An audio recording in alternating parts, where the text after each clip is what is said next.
하나님의 질문 네 번째 시간, 하나님께서 하갈에게 하신 내가 어디서 왔으며 어디로 가느냐라는 이 질문을 함께 상고해 보려고 합니다. 여러분 기억하시나요? 하나님께서 성경의 인물들에게 찾아오셔서 하시는 그 질문에는 하나님의 관심과 관점이 담겨 있습니다. 그 시선으로 우리 자신을, 또 우리가 살아가는 세상을 바라보고 살펴보고, 또 그 질문에 담겨 있는 메시지, 우리에게도 질문하시고 말씀해 주시려는 그 하나님의 메시지를 듣고 배우자 말씀을 드렸어요. 오늘 질문, 내가 어디서 왔으며 어디로 가느냐. 정확하게 말하면요, 이 하나님께서 직접적으로 하신 질문은 아닙니다. 여호와의 사자, 하나님의 사자가 하갈에게 하신 질문이죠. 이 하나님의 사자는요, 하나님의 보내심을 받아서 하나님 대신 말씀을 전하고 또 행동하기에 이 질문을 하나님이 하신 질문으로 생각하셔도 될 것입니다. 이 성경을 잘 읽어보면요, 이 하나님의 사자, 이 여호와의 사자가 전해준 그 말들을 잘 들어보면 주어가, 이 여호와의 사자가 처음에는 여호와의 사자를 주어로 말하다가 어느새 그 주어가 하나님으로 바뀌어 나오게 되는 경우가 많이 있습니다. 오늘 본문도 그래요. 그래서 학자들은 이 여호와의 사자를 이 구약의 성육신된 하나님으로 보기도 합니다. 구약에 나타난 성육신하신 예수 그리스도의 흔적으로 보는 거죠. 그래서 오늘 여호와의 사자가 이 하갈에게 한 이 질문과 말들을 하나님의 질문으로 또 하나님의 말씀으로 들어도 무방하리라 생각합니다. 내가 어디서 왔으며 어디로 가느냐, 이 질문을요, 우리 인생에 던져보면 우리 인생의 본질을 묻는 질문이 되죠. 인생이 어디서 왔는지 그 근원을 묻고 그 인생이 어디로 가는지 그 결국을 탐구하는 질문이 될 수 있습니다. 매우 철학적인 질문이죠. 종교적인 질문이 될 수도 있고요. 자, 이 질문은요, 창조주 하나님을 알지 못하면 답을 할 수가 없죠. 하나님 없이 결국 대답하다 보면 인생은 나그네 길, 어디서 왔다가 어디로 가느냐, 구름이 흘러가듯 떠돌아가는 길에 정일랑 두지 말자, 미련일랑 두지 말자, 그런 유행가 가사처럼 돌아 결국은 이 정도로밖에 대답할 수밖에 없는 질문이 될 것입니다. 우리 인생 중에 자기 스스로의 의지로 태어난 사람이 없죠. 어디서 와서 어디로 가는지 이렇게 자기 의지로 태어난 사람이 없는데 누가 말할 수 있겠습니까? 없지요. 하나님을 알지 못하면 결국은 헤매는 대답들 속에서 헤매다가 인생 무상, 인생 허무로 끝나게 될 수 있습니다. 자, 오늘 본문에 나오는 질문을요, 인생의 근원을 묻는 그런 철학적인 질문과 대답으로 찾기보다 이 질문을 하신 그 자리에서의 질문, 하갈이 처해 있는 그 현실 속에서 어떤 질문을 던지셨는지 생각해 보려고 합니다. 지금 하나님께서요, 이 하갈에게 어떤 철학적인 질문을 그런 던지시는 것은 아니기 때문이죠. 자, 먼저 하갈이 누구고 왜 여기 광야의 샘물 곁에 와 있는지부터 살펴보고 이 질문에 담겨 있는 하나님의 관점과 또 메시지를 함께 찾아보도록 하겠습니다. 하갈은요, 아브라함의 아내 사라의 여종이었습니다. 애굽 사람인 걸 보니까 아마도 이 아브라함과 또 이 사라가 애굽에 내려갔다가 그런 적이 있었죠. 애굽에 내려갔다가 올라올 때 얻은 그런 여종인 것 같습니다. 아브라함이 가나안에 거주한 지 한 10년쯤 되었을 때 어느 날 이 사라가 이 위험한 결정을 하나 내립니다. 자신의 여종 하갈을 남편 아브라함에게 주어서 자녀를 얻기로 하였습니다. 사라가 오랫동안 자녀를 낳지 못했기 때문이에요.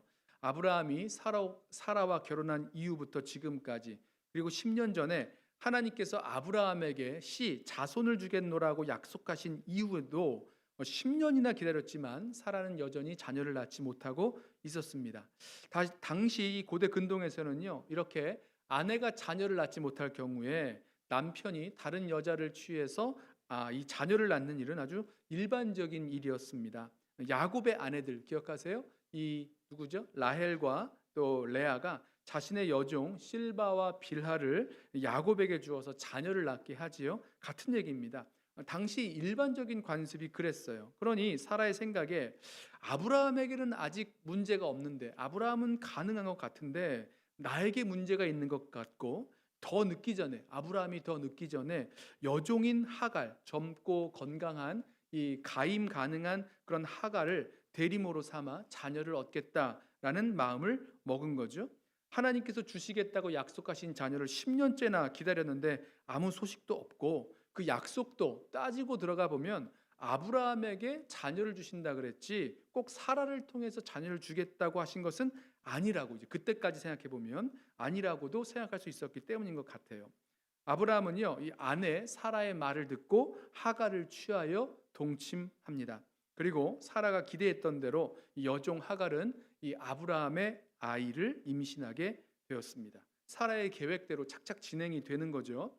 자, 학자들은요, 이 아브라함이 사라의 말을 듣고 하갈을 취했다라는 이 표현을요, 창세기 3장에서 아담이 하와의 말을 듣고 그 선악과를 취했다라는 그 같은 동사를 사용하고 있는 것을 주목하면서 여기에 유사성이 있다라고 지적해요. 후에 이 일이 문제가 되니까 사라가 아브라함에게 책임을 전가하고 또 아브라함은 사라가 마음대로 하도록 이 전가하는 모습도 유사성이 있다고 설명을 하죠. 아담이 하와의 말을 듣는 것이 아니라 하나님 말씀을 들어야 했던 것처럼 아브라함도 사라의 말이 아니라 하나님의 약속, 하나님의 말씀을 들어야 했던 거죠. 하나님의 생각과 계획은요, 이 사라의 생각과 계획과는 달랐습니다. 사라는 하나님의 약속을 신뢰하면서 겸손하게 더 기다려야 했었어요. 하나님께서 이렇게 오랫동안 자녀를 주시지 않는 이유는 무엇인지 생각했어야 했을 것입니다. 그런데 사라가 인간적인 방법을 써서 자신의 여종 하갈을 통해서 아들을 낳아보려는 계획을 세웠고 그리고 사라의 생각대로 계획대로 착착착 일이 진행된 거죠. 여러분, 하지만요, 이런 성공은요, 사실 더 큰 문제와 위험을 만들고 있었습니다. 여러분 기억하세요? 내가 계획한 대로 다 잘 이루어진다고 해서 하나님의 뜻에 맞다는 것은 아니라는 사실입니다. 자, 사라의 여종 하갈이요, 자신이 임신한 것을 알게 되자 그때부터 자신의 주인, 여주인인 사라를 멸시하기 시작했습니다. 보세요. 자신이 임신한 그 아이가 아브라함의 자녀요, 또 상속자가 될 것이라는 기대감을 가지고 생각하다 보니까 자녀를 낳지 못하는 여주인 사라를 멸시하기 시작했다는 겁니다. 멸시라는 이 단어를요, 문자적으로 살펴보면 그녀의 눈에 그녀의 여주인이 작아 보였다, 하찮게 보였다라는 뜻이에요. 사라는요, 하갈이 자신에게 보여주는 이 멸시에 모멸감을 느끼는 거죠. 그리고 그 멸시를 참지 못합니다. 자신을 무시하는 이 괘씸한 여인을 어떻게 가만둘 수 있습니까? 이 사라가 이 하갈에게 받은 그 멸시를 자신이 이렇게 표현하는 그 표현이요, 히브리 단어로 하마스라고 나오는데요. 이 하마스란 단어는요, 들어보셨을 거예요. 요새도 이제 하마스라는 그런 조직이 있습니다. 이런 폭력이나 횡포에 사용되는 그런 단어입니다. 노아 시대의 뭐 강포, 포악한 세상을 말할 때 사용했던 단어죠. 그러니까 사라가 여종 그 하갈의 말이나 행동에서 받은 그 충격이요, 굉장히 컸다라는 거예요. 그러자 이 하갈은 아닙니다. 사라는 남편 아브라함을 찾아가서 이렇게 된 것이 아브라함 때문이니까 책임지라고 뭐 항의를 합니다. 여기 놀란 남편 아브라함은 그러면 당신 마음대로 하라면서 사라에게 모든 것을 맡기죠. 그리고 화가 난 사라는 그 여종 하갈을 학대하기 시작했습니다. 그러니까 하갈에게 받았던 그 폭력, 그 하마스를 그대로 갚아준 거죠. 사라가요, 하갈에게 이 되갚아준 횡포가요, 이 하갈이 이 사라에게 보여줬던 그것보다는 더 심했던 것 같아요. 사라의 학대를 받는 하갈은 이를 못 견디고 도망쳐 버렸습니다. 아마도 하갈이요, 이렇게 있다가는 사라에게 죽을 것 같은 생각이 들었을지도 모르겠어요. 그래서 그렇게 하갈이 도망쳐 간 곳이 광야의 샘물 곁, 곧 술길 샘 곁이었습니다. 자, 이 샘이요, 가데스와 베레 사이에 있다고 하는데요. 이 가데스 바네아예요. 이 가데스가 네겝 광야의 맨 끝, 최남단에 있습니다. 굉장히 먼 곳이에요. 아브라함이 있던 헤브론으로부터만 따져도 한 100km 정도 떨어진 곳이라고 하니까 굉장히 먼 곳이죠. 하갈이 주인 사라에게 도망쳐서 이렇게 멀리까지 도망가 어디론가 가고 있었을 때 하나님의 사자가 찾아와 물은 질문이 바로 내가 어디서 왔으며 어디로 가느냐라는 질문입니다. 이 질문은 두 가지가 담겨 있어요. 하나는 내가 어디서 왔느냐, 이 하갈의 과거를 묻는 질문이죠. 또 하나는 내가 어디로 가느냐? 하갈의 미래를 묻는 질문입니다. 하갈은요, 이 두 질문 중에 첫 질문만 답할 수가 있었어요. 대답할 때 8절에 나는 내 여주인 사레를 피하여 도망하나이다. 자, 어디서 왔는지를 대답하지만 어디로 가는지는 대답하지 못하고 있습니다. 왜죠? 하갈은 지금 도망자가 되었기 때문이에요. 하갈의 목적은요, 자신을 학대하는 주인 사라를 피하고 도망가는 거였지, 뭐 어디로 가는지, 어디로 갈지 그 목적지가 중요한 것이 아니었던 거죠. 어디가 되었든 이 고통스러운 현실, 고통스러운 상황, 학대받는 상황에서 피하고 도망치면 되겠다라는 생각에 어디로 갈지도 잘 모르고 그저 피하여 도망치고 있었던 것입니다. 여러분 생각해 보세요. 사라에게 받았던 학대가 얼마나 그렇게 힘들고 고통스러웠으면 임신한 몸을 이끌고 이 멀리까지 도망쳐 올 생각을 했겠습니까? 어디로 가느냐의 문제가 아니라 이 힘들고 고통스러운 자리에서 피하고 도망치는 것만으로도 살 것 같다라는 생각을 했다는 거죠. 여러분 그런데요. 아세요?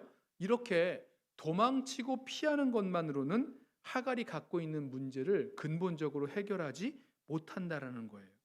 이 하갈의 대답을 듣고 하나님의 사자가 이 하갈에게 뭐라고 대답했는지를 들어보세요. 하갈에게 어서 이 샘물을 마시고 힘을 내서 좀 더 멀리 계속해서 도망치라 이렇게 하지 않으셨습니다. 하나님의 사자는요 하갈에게 도망치지 말고 돌아가라 그러세요. 9절 여호와의 사자가 그에게 이르되 내 여주인에게로 돌아가서 그 수하에 복종하라. 돌아가서 복종하라라고 말씀하세요. 아니 지금 사라가 얼마나 학대를 하는지 그 학대가 무섭고 고통스럽고 힘들어서 지금 도망이라도 쳐야 이렇게 피하고 도망쳐야 살 수 있을 것 같아서 지금 도망가고 있는데 하나님의 사자는 하갈에게 나타나서 하는 이야기가 다시 그 고통스럽고 힘든 자리로 돌아가라고 말하고 있는 겁니다. 도망치지 말고 사라의 여종으로 돌아가라. 도망치지 말고 돌아가서 사라의 여종으로 복종하라. 이렇게 말씀하는 거예요. 사실 하나님의 사자가 했던 그 질문을 자세히 생각해 보면요. 이와 같은 의도가 이미 담겨져 있었습니다. 하나님의 사자가 하갈을 뭐라고 불렀는지 뭐라고 부르고 질문했는지를 살펴보세요. 8절에도 이르되 사레의 여종 하갈아 내가 어디서 왔으며 어디로 가느냐. 하나님의 사자는 하갈을 부를 때부터 사레의 여종이라고 불렀습니다. 자, 하갈이 누구인지 알려주고 있는 이 이름, 이 부름은요. 하갈이 있어야 할 자리가 어디인지, 하갈이 어디로 돌아가야 하는지를 포함하고 있는 부름이 되는 거죠. 하갈이 자신의 자리를 떠나서 도망하고 있다는 거예요. 자, 아담이 범죄해서 하나님으로부터 피하여 숨었을 때 아담아 내가 어디 있느냐 이렇게 물으셨던 그때와 비슷한 상황이 된 거죠. 하갈은 있어야 할 자리에서 멀리 떠나 있었고 하나님은 그 하갈에게 그 자리로 돌아가라고 말씀하고 계시는 것입니다. 아브라함의 자녀를 임신한 이후에 마치 하갈은 자신이 마님이 되고 이 사라는 종이 된 것처럼 사라를 경멸하고 무시했죠.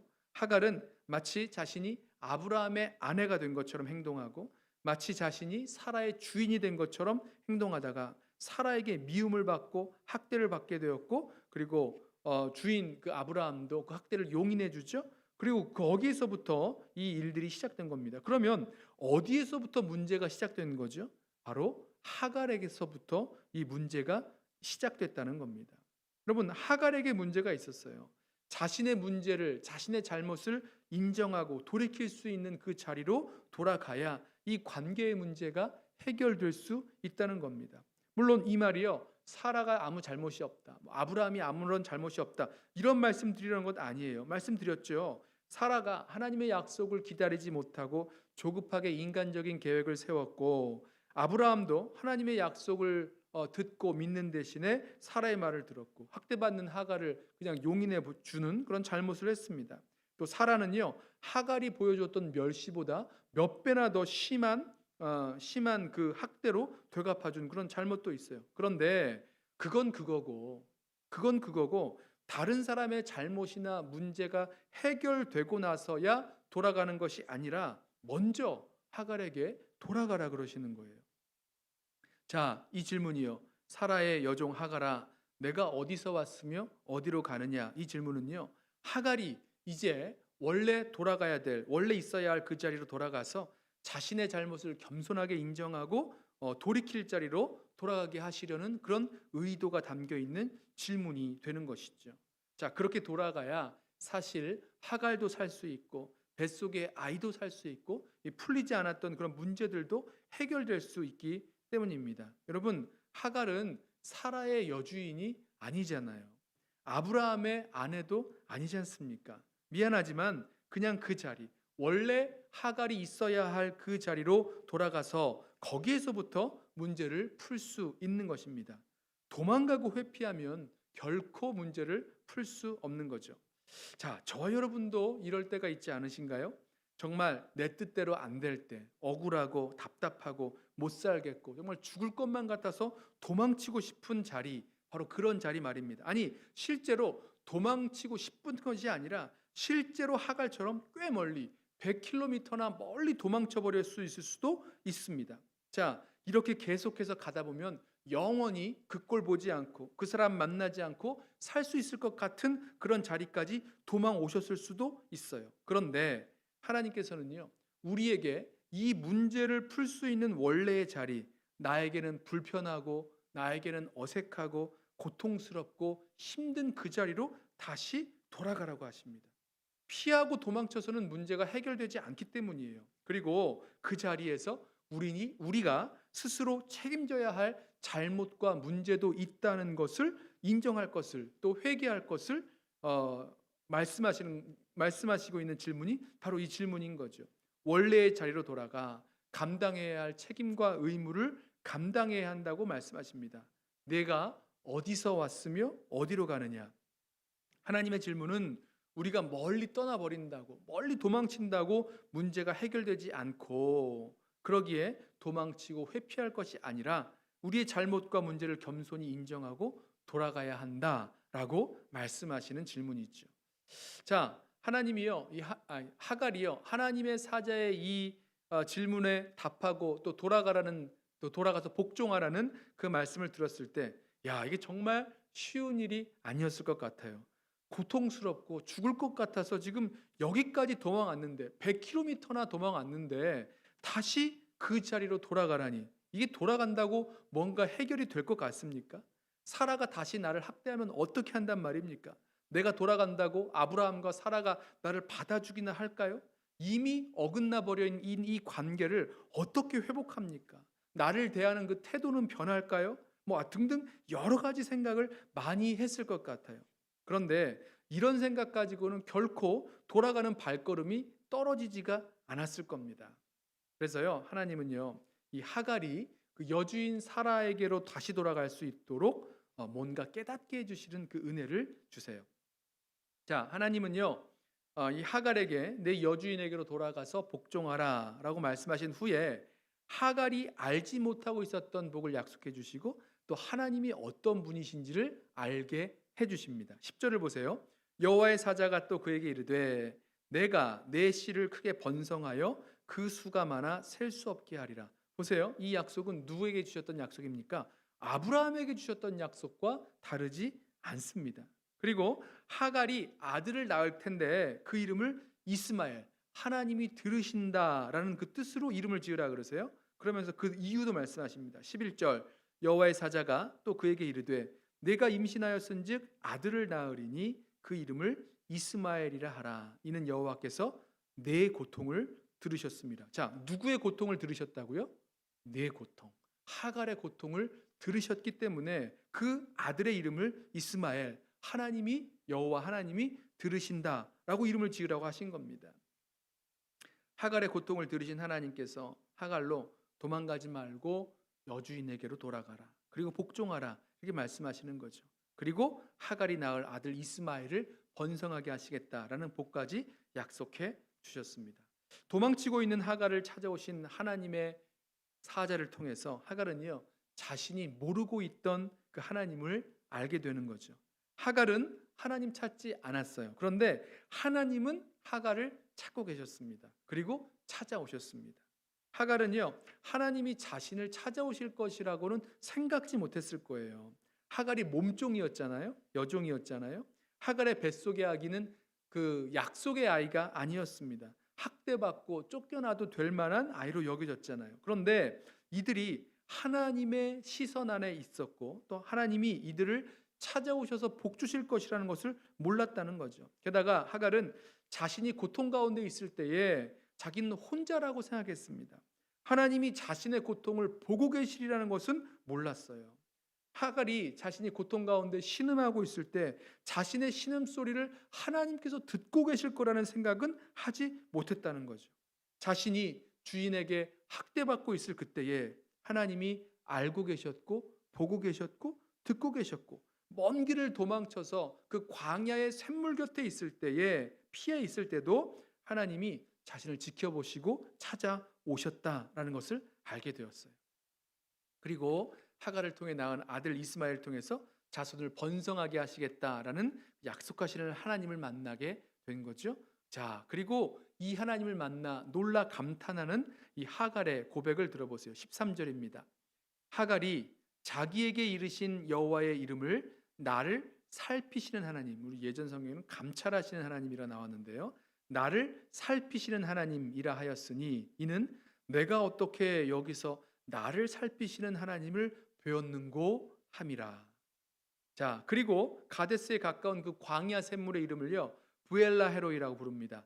나를 살피시는 살아계신 이의 우물이라고 불렀어요. 이제 보세요. 이제 여주인 사라에게로 돌아가서 다시 어려운 일을 당한다고 해도 하나님께서 친히 나를 살펴보고 계심을 안다면 돌아갈 수 있는 힘과 능력이 생기는 거죠.